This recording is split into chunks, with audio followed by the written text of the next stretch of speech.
Welcome back to rangolis book. జై Mahavir Hanuman episode number 20. ఇంద్రుని దాడి.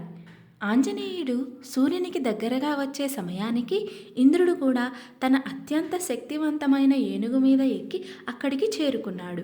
ఏనుగు అంటే ఐరావతం. అలా దగ్గరకు రాగానే ఆంజనేయుడు తన ఆకలిని మరిచిపోయి ఐరావత దంతాలను పట్టుకొని నిస్సహాయునిగా దాంతో పోరాడుతున్నాడు.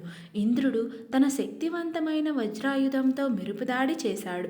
అది ఆంజనేయుని ముఖానికి తగిలి అపస్మారక స్థితిలోకి వెళ్ళాడు.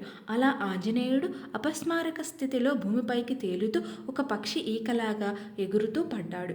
సూర్యుడు, ఇంద్రుడు, ఐరావతం ఉపశమనంతో నిట్టూర్చారు. అలా ప్రాణం లేకుండా పడిపోతున్న ఆ బిడ్డను తన చేతుల్లోకి తీసుకొని వాయుదేవుడు పరిగెత్తాడు.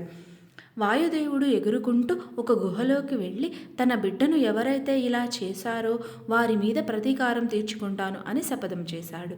ఇంద్రుని పూజించే ఎవరైనా సరే నేను శిక్షిస్తాను అని వాయుదేవుడు ప్రతిజ్ఞ చేశాడు.